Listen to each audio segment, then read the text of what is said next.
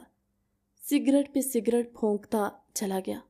2 بجے سے فجر کی اذانیں ہونے لگی۔ فجر کی اذان لائبہ جمال کے کانوں میں پڑی تو وہ نیم گداز سی آنکھیں کھولتے ہوئے اس نے اپنے آپ کو ہوش میں محسوس کیا، مگر اس کا جسم بخار میں تپ رہا تھا، آنکھیں ایسے جیسے آگ برسا رہی ہوں۔ بہت ہمت کر کے وہ اٹھی، اپنے چکراتے ہوئے سر پر ہاتھ رکھا جس سے بہتا ہوا خون اب اس کے ماتھے پر جم چکا تھا۔ بڑی مشکل سے لائبہ نے خود کو ہوش میں لاتے ہوئے اٹھ کر بیٹھنے کی کوشش کی۔ آنکھیں کھولی تو اسے سارے مناظر آہستہ آہستہ کر کے اس کی آنکھوں کے سامنے گھومنے لگے۔ اس نے پہلے حیران بھری نظروں سے اپنے چاروں اطراف دیکھا۔ کمرے میں نیم روشنی تھی، لائٹ بند تھی اور ایک ہلکا سا لیمپ چل رہا تھا۔ سامنے اس کی نظر پڑی جہاں صوفے پر بے دھڑنگے سے انداز میں یزدان خانزادہ اپنی گردن پیچھے کو گرائے آنکھیں بند کیے لیٹا تھا۔ شاید وہ ابھی ابھی نیند میں گیا تھا۔ لائبہ نے اپنی ٹانگیں بیڈ سے نیچے اتاری، مگر اگلے ہی لمحے وہ مزید حیران ہوئی۔ اپنے وجود کو اس پر تبدیل ہوا لباس دیکھا تو اس کے تو جیسے اوزان ہی خطا ہو گئے۔ کہیں یزدان خانزادہ نے میرے ساتھ کچھ… اس سے آگے وہ کچھ سوچ ہی نہ پائی۔ اس نے اپنے ہاتھوں سے اپنے پورے جسم کو ٹٹولنا شروع کیا۔ کہاں ہے میرا لباس؟ وہ ارد گرد دیکھنے لگی۔ جہاں سامنے فرش پر ایک سائڈ پر اس کا گیلا لباس ویسے ہی پڑا تھا۔ اب حالات جیسے تھے، اس کے پاس کوئی اور لباس تو تھا نہیں جسے وہ تبدیل کر لیتی۔ جیسے تیسے کر کے وہ اٹھ کے کھڑی ہوئی، مگر اتنی ہمت کہاں تھی۔ 2 دن کی بھوک پیاس سے تو وہ ایسی ہو گئی تھی جیسے موت کے قریب پہنچ چکی ہو۔ بڑی مشکل سے ہمت کرتے ہوئے اذان کی آواز نے اسے ہمت دی۔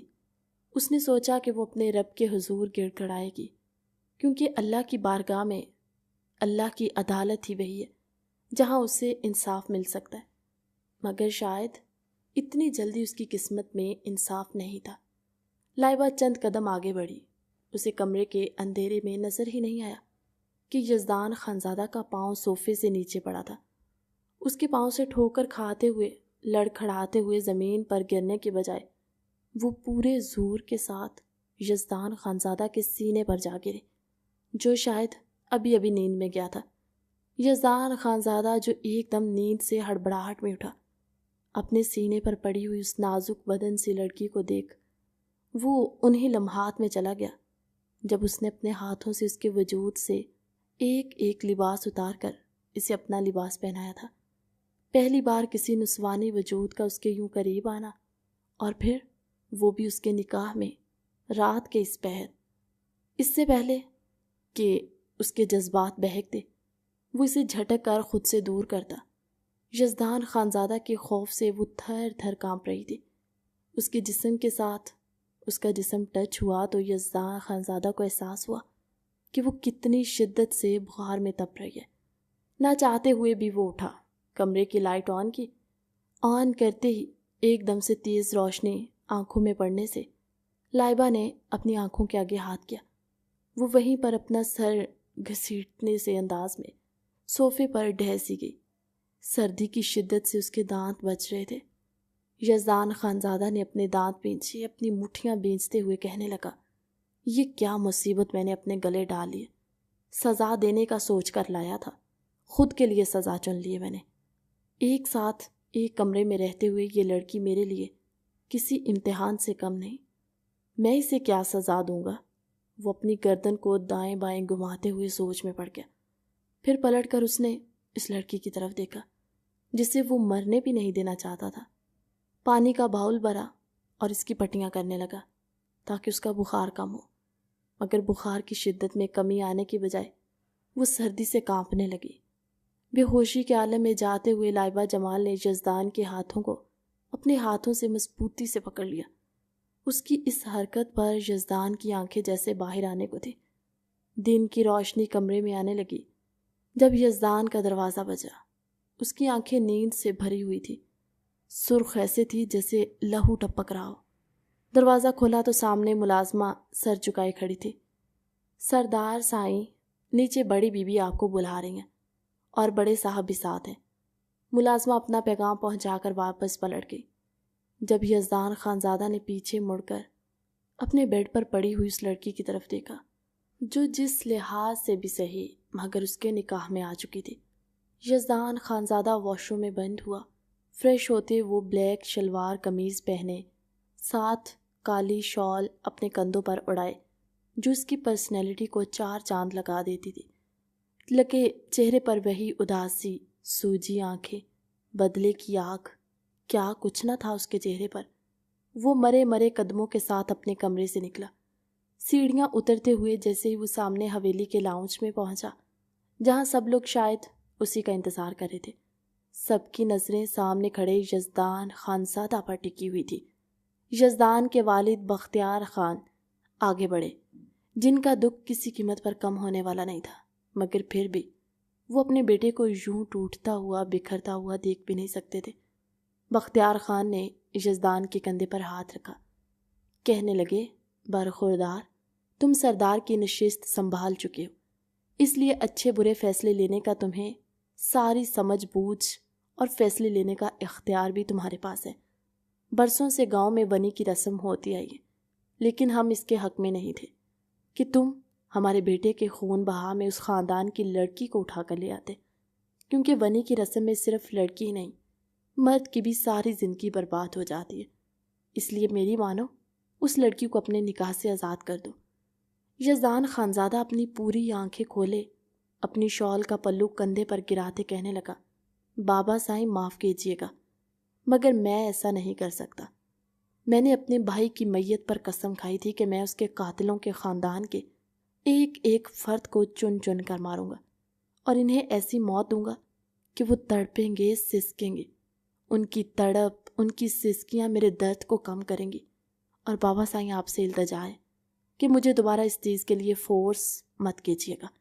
یہ کہتے ہی وہ حویلی سے باہر نکلنے لگا جب پیچھے سے اس کی والدہ عفت جہاں نے آواز دی، یزدان، اگر اس سب میں تم خود کو بھول جاؤ گے تو تم تھک جاؤ گے یہ سب کرتے ہوئے۔ اگر ہمارے بیٹے کی زندگی اتنی تھی تو اتنی ہی صحیح، ہم اپنے باقی بچوں کی زندگیاں قربان نہیں کر سکتے۔ اور تم جانتے ہو شامیر کس راستے پر نکل گیا تھا، شاید اللہ کو یہی منظور تھا۔ ماں نے اپنا کلیجہ بڑا کر کے اپنے بیٹے کی موت کو، اس کے غم کو اپنے سینے میں دفن کرتے ہوئے اپنے بیٹے کو سنبھالنا چاہا، مگر وہ صدا کا ضدی جنون ہے۔ اماں سائیں، یہ فیصلہ میری خواہش پر مبنی نہیں ہے، مگر میں اپنے بھائی کی موت کو رائیگاں نہیں جانے دے سکتا۔ یہ صرف اس لڑکی سے نکاح پر ختم نہیں ہوگا جب تک جس نے میرے بھائی کے سینے میں گولیاں اتاری ہیں، بلکہ میرے بھائی کے سینے کو چھلنی کیا ہے، میں اس انسان کو بھی نہیں چھوڑوں گا۔ جہاں نے آگے بڑھ کر یزدان خانزادہ کے کندھے پر ہاتھ رکھا۔ اس کی آنکھیں اس وقت انتہائی سرخ تھی، پوری رات وہ سو نہ پایا تھا۔ ان آنکھوں میں درد تھا، سب کچھ نظر آ رہا تھا۔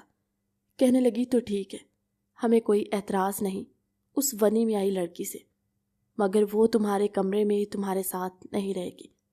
اس بات پر یزدان خانزادہ کا دل جیسے کچھ پل کے لیے دھڑکنا رک گیا۔ اس کا سانس اس کے گلے میں گھلٹی سی بن کر اٹک گیا۔ اس نے اس بات پر کیا جواب دینا تھا وہ نہیں جانتا تھا، مگر وہ خاموشی سے حویلی سے نکل گیا۔ حویلی سے نکلتے ہی وہ اپنی جیپ میں سوار ہوا۔ ڈرائیور کو اس نے ساتھ آنے سے منع کر دیا۔ اس کے گارڈز جو اس کی گاڑی کے ساتھ ہیں، اس سے لپٹے ہوئے، بندوقیں تھامے ہوئے، 2 گاڑیاں یزدان خانزادہ کی گاڑی کے آگے تھیں اور 2 اس کے پیچھے۔ وہ گارڈز کے علاوہ بہت کم نکلتا تھا۔ تیز رفتاری سے گاڑی چلاتے ہوئے وہ اپنی منزل سے بے خبر تھا کہ کہاں جا رہا ہے، مگر اس کے جانے کے بعد ہی عفت جہاں نے ملازمہ کو آواز دی، شبو ذرا ادھر آؤ۔ وہ جو لڑکی کل خانسائی کے نکاح میں آئی ہے ونی کے طور پر، اسے بلا کر نیچے لے کر آؤ۔ اس کی اتنی شان و شوکت نہیں ہے کہ وہ خاندان کے بڑے وارث کی زندگی پر مسلط ہو کر بیٹھ جائے۔ ہم بہت شان و شوکت سے اپنے بیٹے کو بیاہیں گے۔ شبو نے سر جھکا کر کہا، جی بی بی جی۔ بختیار خان بھی ادھر ہی موجود تھے۔ کہنے لگے، عفت سوچا نہیں تھا میرا ہنستا بستا گھر یوں ایک پل میں بکھر جائے گا۔ عفت جہاں ایک مضبوط عورت تھی جو عموماً عورتوں کی طرح ٹوٹ کر بکھرنے کی بجائے پورے خاندان کو سنبھال لیتی تھی، انہوں نے بختیار خان کے ہاتھ کو اپنے ہاتھ میں رکھا، اس پر بوسہ دیا اور کہنے لگی، خان صاحب اللہ سے بہتر کی امید رکھتے ہیں۔ ابھی وہ دونوں بات چیت میں مصروف تھے کہ شبو نے جا کر یزدان خانزادہ کے کمرے میں بیٹھی ہوئی اس معصوم سی لڑکی کی طرف دیکھا تو شبو نے بنا کسی احساس اور جذبات کے پاس جا کر کہا، ارے او لڑکی، اٹھ کھڑی ہو جا، تیرا اس کمرے میں وقت ختم ہوا۔ یہ سنا تھا کہ لائبہ جو سوالیہ نظروں سے اس ملازمہ کی طرف دیکھنے لگی، بولی، تو اب کہاں مجھے بھیجا جائے گا؟ میں کوئی انسان تو ہوں ہی نہیں جس کی کوئی خواہش ہے، جس کا کوئی دل ہے، بس میں تو چیز ہوں جسے اس کے اس گناہ کی جو اس نے کیا ہی نہیں، اس کی سزا دی جا رہی ہے۔ شبو کہنے لگی، بس زیادہ باتیں نہیں، میں ان سب معاملات میں کچھ نہیں کر سکتی، بس مجھے جو حکم ہوا تم تک پہنچا رہی ہوں، اور اٹھو چلو یہاں سے۔ لائبہ نے ایک نظر خود پر ڈالی، کانپتی ہوئی ٹانگوں کے ساتھ وجود اس کا بالکل بے جان ہوا تھا۔ شبو نے ایک دوپٹہ سا اسے اڑایا اور اسی یزدان کے ٹراؤزر شرٹ میں ملبوس لائبہ کو بازو سے پکڑ کر کمرے سے لے کر آنے لگی۔ سیڑھی میں لائبہ چکراتے گرتے بچی۔ وہ بالکل بے ہوش ہونے کے قریب تھی، بخار جو ابھی بھی شدت میں تھا۔ شبو نے لائبہ کو لا کر عفت جہاں کے سامنے کھڑا کر دیا۔ لاؤنج میں گھر کے تمام افراد بھی اس وقت موجود تھے۔ ایک پل کے لیے لائبہ کی حالت دیکھ کر سب کو اس پر ترس بھی آیا، مگر یزدان خانزادہ کے فیصلے کے آگے کوئی کچھ نہیں کر سکتا تھا۔ عفت جہاں نے سر سے لے کر پاؤں تک لائبہ کو دیکھا، جو بس نڈھال سی ادھ کھلی آنکھوں سے ان کو دیکھ رہی تھی۔ عفت جہاں نے شبو سے کہا، شبو اسے زمل کے پرانے کپڑوں میں سے کچھ جوڑے نکال کر دے دو اور اسے سرونٹ کوارٹر میں الگ کمرے میں بھیج دو۔ ابھی وہ جانے لگی جب انہوں نے پھر سے کہا، اس لڑکی کو کھانے پینے کے لیے بھی کچھ دے دو، کیونکہ زندہ رہنے کے لیے کھانا تو ضروری ہے۔ وہ اپنا حکم صادر کرتے ہوئے لاؤنج میں جہاں سب موجود تھے وہاں جا کر صوفے پر ڈھیر جانے والے انداز میں بیٹھ گئی، آنکھیں بند کی، اپنا چہرہ اپنے ہاتھوں میں گرا لیا۔ وہ ایک ماں تھی، اندر سے ٹوٹ کر بکھر چکی تھی۔ زمل جلدی سے اپنی ماں کے پاس آئی، زمل جو یزدان کی بہن تھی۔ کہنے لگی، اماں سائیں آپ اس طرح کریں گی تو باقی خاندان کو کون سنبھالے گا؟ بھائی کے جانے کا دکھ سب کو ہے، کسی نے سوچا نہیں تھا یوں ایسے اچانک ہو جائے گا۔ لائبہ سرونٹ ایریا کے کمرے میں گئی۔ اس کمرے میں کوئی چارپائی نہ کوئی چیز، کچھ بھی نہیں تھا، خالی کمرہ، گندا فرش، دھول مٹی سے بھرا ہوا، جہاں ایک سائڈ پر ایک قالین سا بچھا ہوا تھا، وہ بھی جانے کب سے گندا تھا۔ شبو نے اسے وہ کمرہ دکھایا اور کہا کہ آج سے تمہارا یہی سب کچھ ہے، چاہو تو اسے سنوار لو، چاہو تو ایسے ہی گزارا کرو۔ لائبہ جس کے وجود میں اس وقت بالکل بھی ہمت نہیں تھی، وہ ویسے ہی وہاں کمرے کے کونے میں بیٹھ گئی۔ تھوڑی دیر بعد شبو کمرے میں آئی، پلیٹ میں دال اور ساتھ سوکھی سی روٹی اور چند جوڑے اس کے آگے رکھے چلی گئی۔ بھوک کی شدت اتنی تھی کہ لائبہ کو یہ فرصت ہی نہ ملی کہ وہ سوچے کہ کھانا کھائے یا نہ کھائے۔ اس نے بھوکوں کی طرح روٹی پر جھپٹتے ہوئے ساری روٹی ساری دال ختم کر دی۔ جگ میں پڑے ہوئے پانی کو وہ 2 گلاس گٹاگٹ پی کر تب اس نے سکون کا سانس لیا۔ اسے ایسا لگ رہا تھا کہ اگر ابھی اسے کھانے کے لیے کچھ نہ ملتا تو وہ مر جاتی۔ اس نے شکر کا سانس لیا، کمرے میں چاروں طرف نظر دوڑائی، آہستہ سے اٹھی۔ سب سے پہلے اس نے یزدان کے ٹراؤزر شرٹ کو اپنے وجود سے اتارا، پھر وہ اپنے کمرے کی صفائی کرنے لگی، قالین کو کھینچتے ہوئے باہر رکھ کر دھو رہی تھی کہ یزدان خانزادہ کی گاڑی حویلی میں داخل ہوئی اور وہ حویلی کے باہر ہی گیٹ کے پاس تھی۔ ایک سائڈ پر سرونٹ کوارٹر تھا جس کے آگے ہی وہ اپنے اس کارپٹ کے پیس کو دھو رہی تھی۔ یزدان خانزادہ نے اسے دیکھتے ہی گاڑی کو زوردار بریک لگائی۔ گارڈز نے بہا کر گاڑی کا دروازہ کھولا تو وہ نیچے اترا۔ اپنی شال کو اس نے کندھے پر اچکاتے ہوئے سیٹ کیا۔ ایک پل کے لیے وہ اسے دیکھ کر دیکھتا ہی رہا، قدم آگے نہیں بڑھائے۔ اسے کچھ فاصلے پر لائبہ جو بے دہانی سے دوپٹہ اپنے کندھے پر باندھے ہوئے کارپٹ کو دھونے میں مصروف تھی۔ سردی کا موسم تھا، بخار میں وہ تپ رہی تھی اور اب یقیناً ٹھنڈے پانی کے ساتھ وہ یہ سب کر رہی تھی۔ ہاتھ پاؤں سرخ پڑے تھے۔ اپنا قدم یزدان ملک نے آگے بڑھایا کہ وہ اس کے قریب جائے، مگر پھر زور سا لگا کہ میں کیوں جاؤں اس کے قریب۔ وہ اپنے دل کو ضبط کرتا ہوا حویلی کے داخلی دروازے سے اندر داخل ہوا۔ اسے داخل ہوتے دیکھ کر اسے دیکھا اور اپنے کام میں پھر سے مصروف ہو کے سوچنے لگی، میں کیوں سوچوں اس شخص کے بارے میں جس کا میری زندگی سے کوئی تعلق نہیں۔ میں یہاں صرف ایک سزا کاٹنے آئی ہوں اور یہ سزا شاید میری زندگی کے ساتھ ہی ختم ہوگی۔ وہ بنا کوئی بھی تاثر دیے، وہ کارپٹ جس کا چھوٹا سا ٹکڑا تھا، اتنا بڑا نہیں تھا، اس نے دھو کر کمرے کا فرش دھو لیا، کیونکہ اسے اب اپنی زندگی کا باقی حصہ شاید یہیں کاٹنا تھا۔ اسے رہنے کے قابل بنا رہی تھی۔ دیوار کے ساتھ لگی ہوئی کپڑے لٹکانے والی سے اس نے چند جوڑے سیدھے کر کے جھاڑ کے لٹکا دی۔ پورا دن اس کا یہیں گزر گیا۔ جب وہ دیوار کے ساتھ لگی ہوئی ویسے ہی بنا کسی بستر اور چیز کے زمین پر لیٹے کمر سیدھی کرنے لگی۔ شبو نے اسے آواز دی، ارے او لڑکی، تجھے یہاں مہمان بنا کر نہیں رکھا، اٹھو اور ہمارے ساتھ آ کر کام کرواؤ۔ یہ یزدان کے بھائی جس کا قتل ہوا تھا، شامیر خانزادہ، اس کے قتل کے دوسرے دن کا واقعہ ہے۔ پوری حویلی سوگ کے سما میں تھی، مگر یہ قتل تو ایک حادثہ تھا۔ حویلی میں تو خوشیاں تھی، شادی کے شادیانے بج رہے تھے۔ یزدان کی بہن زمل کی شادی تھی اور جس کی ڈیٹ بھی فکس ہو چکی تھی۔ شام کے کھانے کی تیاریاں ہونے لگی۔ سب لوگ بیٹھے تھے جب بختیار خان بولے، زمل کی شادی جس ڈیٹ پہ فکس ہوئی تھی اسی تاریخ پہ طے ہوگی، کیونکہ جب خان کسی کو زبان دیتے ہیں تو وہ اپنی زبان پر پکے رہتے ہیں۔ یہ حادثہ جس نے ہماری زندگیوں کو جھنجھوڑ کے رکھ دیا، شامیر کا قتل ہمیں مرتے دم تک کے لیے دکھ کے گڑھوں میں گرا گیا، مگر ہم باقی زندگیوں کو برباد نہیں کریں گے۔ ہم نے ایس پی شاویز ملک کو زبان دی ہوئی ہے اور ہم زبان سے ہرگز نہیں پھریں گے۔ سب لوگ موجود تھے۔ خان حویلی میں بختیار خان کا چھوٹا بھائی جہانگیر خان کا ایک بیٹا اور ایک بیٹی تھی۔ بیٹا تیمور خانزادہ اور بیٹی جویریہ خان، دونوں بھائی ایک ہی حویلی میں رہتے تھے۔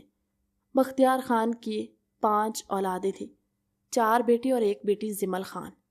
بڑا یزدان خانزادہ سب سے بڑا تھا، جو کچھ دن پہلے ہی سرداری کے منصب پر فائز ہوا تھا۔ اس سے چھوٹا شہیر خانزادہ جو بزنس مین تھا۔ تیسرے نمبر پر شامیر جس کا قتل ہوا، اور چوتھا دریش خانزادہ۔ زمل خان کی شادی ایس پی شاویز ملک کے ساتھ طے ہوئی تھی۔ ایس پی شاویز جو شہیر خانزادہ کا دوست تھا، اس کے گھر آنا جانا تھا۔ بختیار خان کو اچھا لگا، اور ویسے بھی ایس پی شاویز ملک یتیم تھا، اکلوتا تھا۔ اس کی زندگی میں اس کے چند ہی رشتے تھے، مگر رہتا وہ اکیلا تھا۔ حویلی نما گھر میں ملازموں کے جھڑ میں اکیلا ایس پی شاویز ملک اپنی زندگی میں ایک سنجیدہ اور ایک میچور لڑکی کو چاہتا تھا، اور زمل بالکل ایسی ہی تھی۔ تبھی بختیار خان کی بات کہنے پر شاویز ملک نے بھی کوئی اعتراض نہ کیا۔ ان دونوں کی شادی طے ہو گئی اور اس ایک ہفتے کے بعد شادی تھی، مگر کون جانتا تھا کہ یہ شادی کتنی زندگیوں کو الٹ پلٹ کر کے رکھ دے گی۔ شام کے کھانے پر ایس پی شاویز ملک بھی خان حویلی میں مدعو تھا، کیونکہ وہ یہ جاننا بھی چاہتا تھا کہ کیا شادی ہوگی یا ڈیلے ہوگی۔ بختیار خان نے کھانے کی میز پر سب کو مخاطب کرتے ہوئے کہا، دیکھو شاویز بیٹا، ہمارا دکھ ایسا ہے کہ جس نے ہمارے دل کے ایک حصے کو کاٹ کے ہم سے الگ کر دیا۔ بوڑھا باپ اپنے کندھوں پر جوان بیٹے کی میت کو جب اٹھاتا ہے تو وہ مر جاتا ہے، بس دنیاوی طور پر اس کا وجود نظر آتا ہے، مگر اللہ نے مجھے تمہاری شکل میں دوسرا بیٹا بھی عطا کیا۔ یقیناً تم میری بیٹی کو خوش رکھو گے۔ شاویز ملک اپنے گلے کو کھنگارتے ہوئے اپنے ہاتھ سے چمچ رکھتے کہنے لگا، دیکھیے بختیار انکل، مجھے شادی کی کوئی جلدی نہیں ہے، اور اس دکھ کی گھڑی میں آپ لوگوں کے ساتھ ہوں۔ آپ جتنا چاہے وقت لے سکتے ہیں، میری طرف سے کوئی دباؤ نہیں ہے۔ اس دکھ کی گھڑی میں میری خود غرضی بالکل نہیں بنتی۔ عفت جہاں جو اس سارے معاملے کو دیکھ رہی تھی، جہانگیر خان بولے، دیکھو بختیار، شاویز بالکل ٹھیک کہہ رہا ہے۔ مگر بختیار خان کہنے لگے، میں نے آج تک جو زبان دی ہے اس پر پکا اترا۔ یہ شادی اسی تاریخ پر ہوگی جس پر ہم نے طے کی تھی۔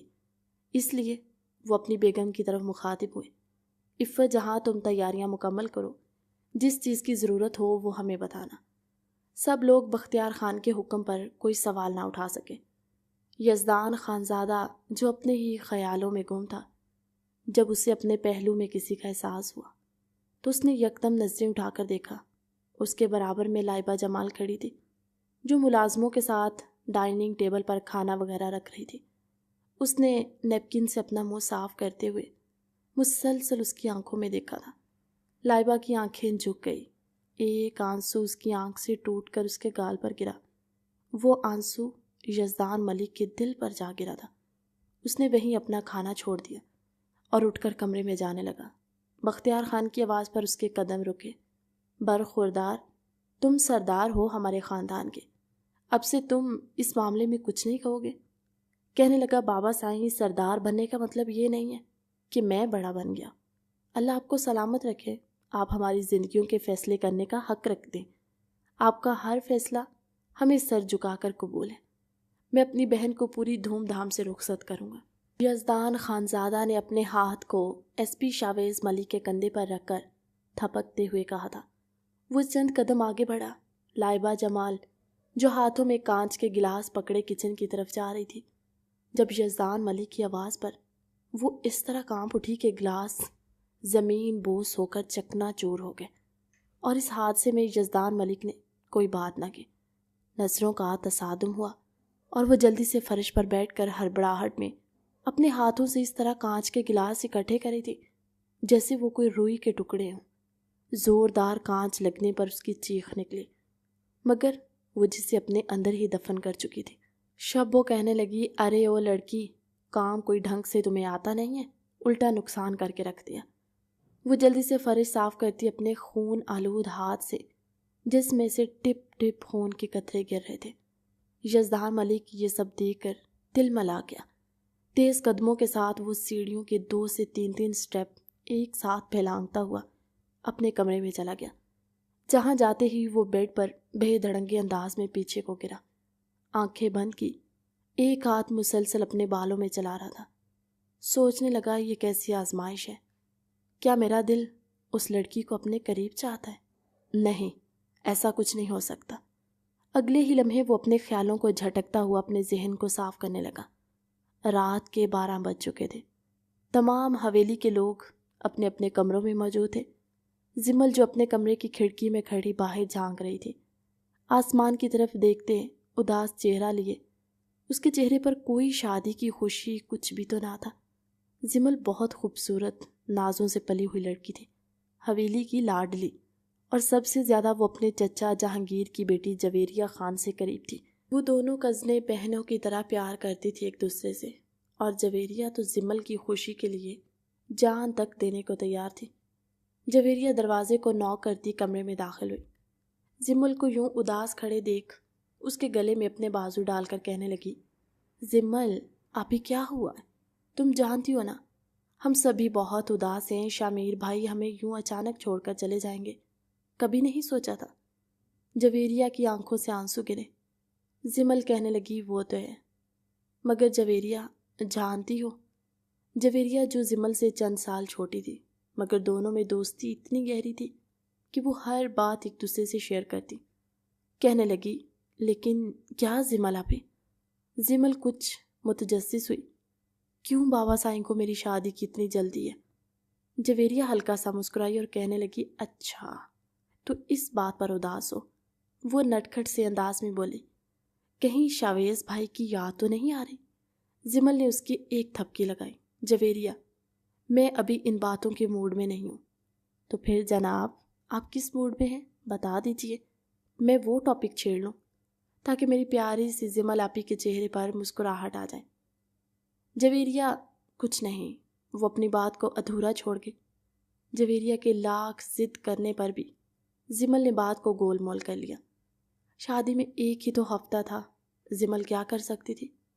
مگر اس کا دل بھی تو اس رشتے کو قبول نہیں کر پا رہا تھا۔ سرونٹ کوارٹر کے کمرے میں لائبہ اس کارپٹ کے ٹکڑے پر لیٹی ہوئی ان لمحات کو یاد کر رہی تھی جب وہ یونیورسٹی کے لیے تیار ہو رہی تھی۔ وہ بہت سادہ انداز میں یونیورسٹی جاتی، سفید چادر اوڑھے وہ اپنا بیگ کندھے پر اٹکائے گھر سے نکلنے ہی لگی تھی کہ جب یزدان خانزادہ قیامت کی طرح اس کے گھر کے آگے اپنی جیپ کو روکے گارڈز کے گھیرے میں کھڑا تھا۔ جیسی اس کی نظر سامنے کھڑی لائبہ جمال پر پڑی، یزدان کے لیے سونے پر سہاگا ہو گیا تھا۔ وہ اس کی کلائی کو پکڑ کر زور سے کھینچتے ہوئے جیپ میں ڈالنے لگا۔ لائبہ چلائی، کون ہیں آپ اور یہ کیا زبردستی ہے؟ یزدان کہنے لگا، اوہو تو تم مجھے نہیں جانتی، یزدان خانزادہ ہوں میں، خان حویلی کا سپوت اور اس گاؤں کا سردار۔ اب جان گئی ہو مجھے؟ یہ سن کر لائبہ کانپ سی گئی۔ ٹھیک ہے آپ ہوں گے سردار، مگر مجھے آپ سے کیا لینا دینا؟ سردار ہیں تو کیا کسی کی بھی بہن بیٹی کو اٹھا کر لے جائیں گے؟ ایسے سردار تو نہیں ہوتے خان حویلی کے، وہ تو سب کے لیے چھاؤں بن کر رہتے ہیں۔ یزدان خانزادہ جس کا خون جوش مارا تھا، کن پٹیوں کی تنی ہوئی رگیں جسے پھٹنے کو تھی، یزدان خانزادہ نے اس کے منہ کو اس کے جبڑوں سے پکڑ کر زور سے دباتے ہوئے اپنے دانت بھینچتے ہوئے کہا، جب تم پر حقیقت آشکار ہوگی تو تم میرے غصے کی وجہ جان جاؤ گے۔ لائبہ کے یوں چیخنے چلانے پر اس کی ماں، اس کا باپ باہر آئے۔ یزدان انہیں کہہ چکا تھا ہماری ملاقات پنچایت میں ہوگی۔ اس کی ماں نے رونا پیٹنا شروع کر دیا جب ان تک یہ خبر پہنچی کہ ان کے بیٹے حاشر نے خان خاندان کے چشم و چراغ شامیر خانزادہ پر گولی چلا دی اور وہ اپنی جان سے ہاتھوں بیٹھا ہے۔ چند ہی لمحوں میں پورے گاؤں میں کہرام مچ گیا تھا۔ شامیر کا جنازہ حویلی میں لایا گیا اور یہ دنیا کا سب سے انوکھا نکاح تھا جس پر نکاح نامے پر دستخط کسی سیاہی کی بجائے یزدان خانزادہ نے اپنے بھائی کے خون میں انگوٹھا ڈبو کے لگایا تھا، اور ساتھ ہی وہ لائبہ کو یہ وارن کر چکا تھا کہ وہ ایسا اس لیے کر رہا ہے کہ ساری زندگی وہ اس رشتے میں اپنے بھائی کے خون کے انتقام کو یاد رکھے۔ دار کے فیصلے کے آگے تمام خاموش ہو چکے تھے۔ لائبہ آنکھیں بند کیے سارے لمحات کو یاد کر رہی تھی۔ آنکھوں سے آنسو بھی بے ترتیبی سے بہہ رہے تھے جو بہتے ہوئے تکیے میں جذب ہو رہے تھے۔ اس نے یہ خواب تو نہ دیکھے تھے اپنی زندگی کے لیے۔ وہ متوسط گھرانے کی لڑکی تھی، ایک بھائی تھا اس کا، بوڑھے والدین تھے، ساری زندگی ماں باپ کو مزدوری کرتے دیکھا تھا۔ تو لائبہ کے خواب تھے کہ وہ بہت پڑھے گی، کچھ بنے گی، اور گاؤں کے متوسط گھرانوں سے وہ پہلی لڑکی تھی جو یونیورسٹی تک گئی تھی۔ مگر اچانک اس کی زندگی کے سارے خوابوں کا چراغ یوں اچانک بجھ گیا۔ یزدان خانزادہ نے ایک بار بھی نہ سوچا کہ میں کوئی جیتی جاگتی انسان ہوں، غلطی میرے بھائی کی تھی، اور شاید اب لائبہ ساری حقیقت جان چکی تھی۔ اصل میں یزدان کا بھائی شامیر جو اپنے وٹیرے ہونے کا ناجائز فائدہ اٹھانے لگا تھا، آتی جاتی لڑکیوں کو تنگ کرنا اور پھر بے وجہ شوخیاں مارنے والا لڑکا۔ لائبہ کے بھائی حاشر نے تو جان بچانے کے لیے گولی چلائی تھی۔ وہ نہیں جانتا تھا کہ مقابل شامیر جان سے ہی ہاتھوں بیٹھے گا۔ خیر اب ساری سزا تو لائبہ کو بھگتنی تھی۔ یوں ہی سوچتے سوچتے وہ نیند کی وادیوں میں جا چکی تھی۔ گزشتہ دنوں سے اسے کہاں وہ پل نصیب ہوئے جہاں وہ سو سکتی۔ بنا سونے کی کوشش کیے وہ خود ہی سو چکی۔ رات کے 12 بجے تک وہ حویلی کے کام کرتی رہی اور اب نیند کی آغوش میں تھی۔ صبح فجر کی اذان کے وقت لائبہ کی آنکھ کھلی۔ اس نے وضو کیا، دوپٹہ لپیٹا، کمرے کے کونے میں نماز ادا کی۔ وہ نماز اس کے لبوں سے لفظوں کی بجائے اس کی آنکھوں کے آنسوؤں نے ادا کی تھی۔ رو رو کر اس کا چہرہ آنسوؤں سے تر ہو چکا تھا، بے بسی کے آنسو، کرب کے آنسو، اور جو پہلی رات یزدان خانزادہ کا اس کے ساتھ سلوک تھا اس کے آنسو تھے۔ اس کے ساتھ سلوک تھا، سسکیوں سے گونجتا ہوا کمرہ لائبہ کے دکھ کی دہائی تھا۔ نہ تو اس کے پاس کوئی دوسرا شخص تھا، نہ کوئی اپنا، نہ اپنوں سے رابطے کا کوئی وسیلہ۔ اے اللہ اب تو ہی میری واحد امید ہے، کبھی کبھی زندگی میں بہت کچھ ایسے حادثے ہوتے ہیں جو ہم نے سوچے بھی نہیں ہوتے۔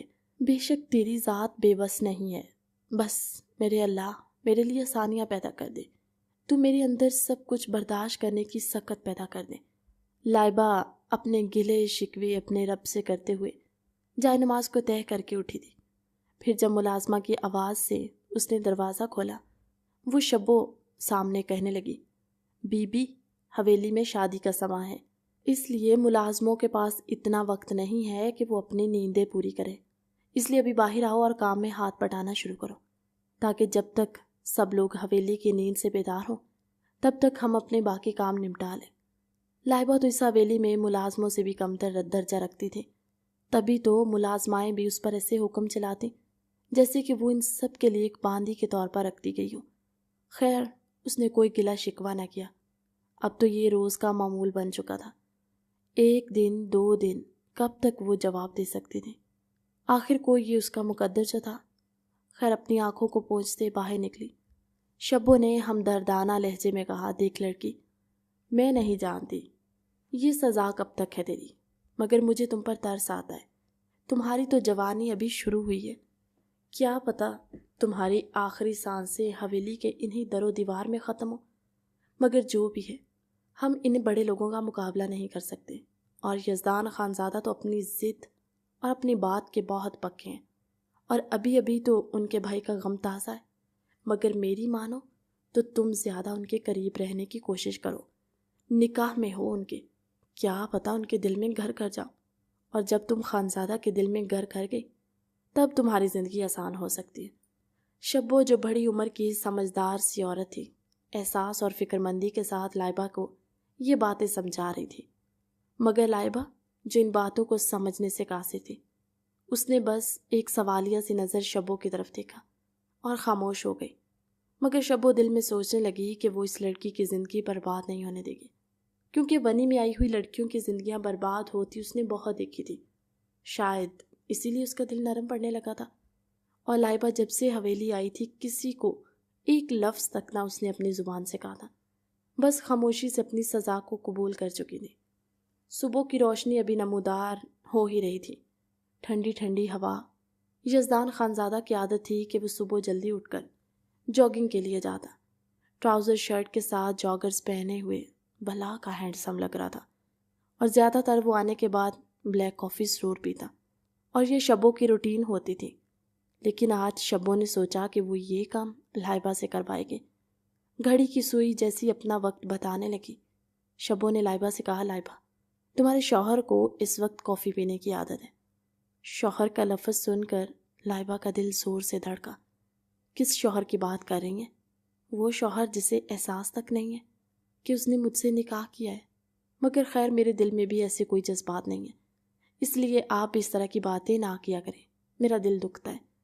شبو کہنے لگی، تو ٹھیک ہے نہیں کرتی، فی الحال تم اس کے لیے ایک بلیک کافی اچھی سی بنا کر اس کے کمرے میں لے جاؤ، کیونکہ تھوڑی سی بھی لیٹ ہوئی تو پھر غصہ برداشت کرنا پڑے گا۔ لائبہ نے بنا کوئی جواب دیے کافی بنائی۔ یزدان کے کمرے کے قریب پہنچی تو اس کے قدم رک گئے۔ جب پہلی بار اسے اس کمرے کے اندر یزدان لایا تھا، وہ انہی سیڑھیوں سے اسے گھسیٹتے ہوئے چڑھا تھا، اس کے گھٹنے چھلنے سے اس نے اسے پٹخا تھا۔ اس نے ایک پل کے لیے اپنے ماتھے پر ہاتھ رکھا، جہاں اس کے ماتھے پر ابھی بھی زخم کا نشان واضح تھا۔ اس نے ہمت کر کے دروازے کو نوک کیا۔ یزدان خانزادہ جانتا تھا کہ شبو ہوگی جو روز اس وقت اسے کافی دینے آتی ہے۔ اس نے بے دھڑک انداز میں کہا، آ جاؤ اور کافی رکھ کے چلی جانا۔ یزدان کے جسم پر اس وقت صرف ٹراؤزر تھا، اور وہ تولیے سے اپنے جسم کو صاف کر رہا تھا۔ چوڑا کشادہ سینہ یزدان کی پیٹھ دروازے کی طرف تھی۔ لائبہ اندر داخل ہوئی۔ کمرے کی ایک ایک چیز اسے گزرا وقت، اس کمرے میں گزاری ہوئی رات کو یاد کرانے لگا۔ اس نے جیسی کافی رکھی، یزدان کی نظر شیشے میں سے لائبہ پر پڑی۔ اس نے گہری نظر سے اسے دیکھا، پیچھے پلٹا، ایک ہی جست میں اس کے قریب آیا۔ لائبہ سہم کر سمٹ سی گئی۔ پیچھے دیوار تھی، لائبہ دیوار کے ساتھ لگی۔ یزدان نے اپنے دونوں ہاتھ اس کے دائیں اور بائیں دیوار کے ساتھ پیوست کیے، اپنی گرم سانسیں اس کے چہرے پر چھوڑ کر کہنے لگا، میرے کمرے میں آنے کی تمہاری ہمت کیسے ہوئی؟ لائبہ نے بولنا چاہا مگر اس کے الفاظ اس کی زبان کا ساتھ نہ دے سکے۔ اس کے الفاظ اس کے گلے میں ہی دفن ہو چکے تھے۔ کہنے لگی، وہ شبو۔ کیا وہ شبو؟ تم یہ سب اس لیے کر رہی ہو نا کہ میں تمہارے قریب آ جاؤں، تمہیں بیوی کا درجہ دوں۔ بہت شوق ہے نا تمہیں یزدان خانزادہ کی بیوی بننے کا۔ وہ اپنا ایک ہاتھ اٹھاتا اس کی گردن پر پیچھے کی جانب لے جاتے ہوئے اس کی گردن کو دبوچ کر ایک جھٹکے سے لائبہ کو اپنے چہرے کے مقابل کرتے اس کے چہرے کے قریب جھکا۔ لائبہ جو یزدان کے سینے تک بمشکل آتی تھی۔ یزدان اونچا لمبا چوڑا مرد، اس کے چہرے کے برابر کے لیے جھکنا پڑا، اور وہ جھکا تھا، اس کی آنکھوں میں آنکھیں گاڑے مسلسل دیکھ رہا تھا۔ اپنا ہاتھ آگے لاتے ہوئے اس کے ہونٹوں کو اپنے انگوٹھے سے مسلتے ہوئے کہنے لگا، جی تو چاہتا ہے ایک بار تمہیں بتاؤں صحیح، لیکن میں تمہیں اس قابل نہیں سمجھتا۔ وہ اس کے ہونٹ کو اپنے پورے زور سے مسل کر چھوڑتے ہوئے کہنے لگا۔ لائبہ کی بے ترتیب ہوتی دھڑکنیں، اس کا دل جیسے ابھی اچھل کر باہر آ جائے گا، اتنی تیز رفتاری سے دھڑک رہا تھا۔ چہرہ اس کا بالکل سرخ ہو چکا تھا۔ یزدان کی مجال ہے کہ اس نے ایک قدم بھی پیچھے ہٹایا، مسلسل اس کے چہرے کے بدلتے رنگوں کو دیکھ رہا تھا۔ کیا ہوا؟ ابھی تو میں نے کچھ کیا بھی نہیں تو تم مرنے والی ہو گئی ہو؟ جانتی ہو ونے میں آئی ہوئی لڑکیوں کے ساتھ کیا سلوک ہوتا ہے؟ وہ تو شکر کرو تم اس رات مجھ سے بچ گئی۔ سوچا تو بہت کچھ تھا۔ وہ اپنے ہاتھ کو اس کی گردن سے ہوتا اس کے سینے پر اس کی بے ترتیب ہوتی دھڑکنوں کو مسلتے ہوئے کہنے لگا، مگر تم نے سب کچھ خراب کر دیا۔ اتنی نازک بن گئی میرے سامنے، بے ہوش ہو گئی تھی، مرنے والی تھی تم۔ یزدان خانزادہ اپنے منہ سے آگ برساتے ہوئے لہجے میں بات کرنے لگا۔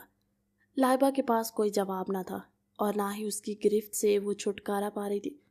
اس نے کئی بار کوشش کی کہ اس کی باہوں کے حصار سے نکلے، مگر وہ پوری شدت سے جان بھی لگاتی تو یزدان خانزادہ کو ایک قدم بھی نہ ہلا پاتی۔ نظریں جھکائے اس کے سامنے کھڑی، یزدان خانزادہ کا ہاتھ اس کے کمر کی طرف جاتے ہوئے جیسے ہی اس نے اپنا ہاتھ اس کی شرٹ کے تھوڑا سا اندر کیا، وہ تڑپ کر اس کی سسکی نکلی۔ جب آپ کو مجھ سے نفرت ہے تو چھوڑ دیجئے، مجھے جانے دیجئے، اور آج کے بعد میں آپ کے کمرے کے پاس بھی نہیں آؤں گی، اس لیے پہلی اور آخری بار سمجھ کر مجھے معاف کر دیجئے۔ یزدان اسے اپنی باہوں کے حصار میں لیتا الٹے قدم چلتا ہوا دروازے کے قریب آ کر اس نے دروازے کو کنڈی لگا دی۔ جیسے دروازے کو کنڈی لگی، لائبہ کو لگا اس کا دل بھی بند ہو جائے گا۔ اسے اپنے سینے سے جڑے ہوئے کمرے میں چلتا ساری کھڑکیوں کے پردے آگے کر چکا تھا۔ زور سے لائبہ جمال کو بیڈ پر پٹخا۔ لائبہ پیچھے کو سمٹنے لگی۔ خدا کا واسطہ ہے آپ کو ہمارے ساتھ ایسا کچھ مت کیجیے گا، میں پھر ساری زندگی اپنی نظروں سے نظریں ملانے کے قابل نہ رہوں گی۔ آپ نے مجھ سے نکاح کیا، زبردستی اپنے نکاح میں لیا، ہمیں یہ سزا سنائی، ہمیں قید کر لیا اس حویلی میں، لیکن میں نے کچھ نہیں کہا آپ سے، مگر اتنا حق تو ہے نا کہ میں اپنے بچاؤ میں کچھ کہہ سکوں۔ یزدان خانزادہ جو اس وقت ہوش و حواس میں بالکل نہیں تھا، اسے بار بار لائبہ کا وجود نظر آ رہا تھا جو اس نے اس کا لباس تبدیل کرتے ہوئے دیکھا تھا، مگر اس وقت وہ اپنے جذبات پر قابو پا گیا۔ اس بار وہ چاہتا تھا کہ وہ خود کو تسکین دے۔ اس کے جسم سے یزدان کا ننگا سینہ مضبوط جسم کے سامنے لائبہ بالکل ایک نازک سی لڑکی لگ رہی تھی، جیسے کانچ کی گڑیا ہو جسے سختی سے چھوا تو وہ ٹوٹ کر بکھر جائے گی۔ وہ بیڈ پر پیچھے سے رکھتی بیڈ کے کونے سے جا لگی، اور پیچھے ہونے کے لیے اس کے پاس جگہ نہیں تھی۔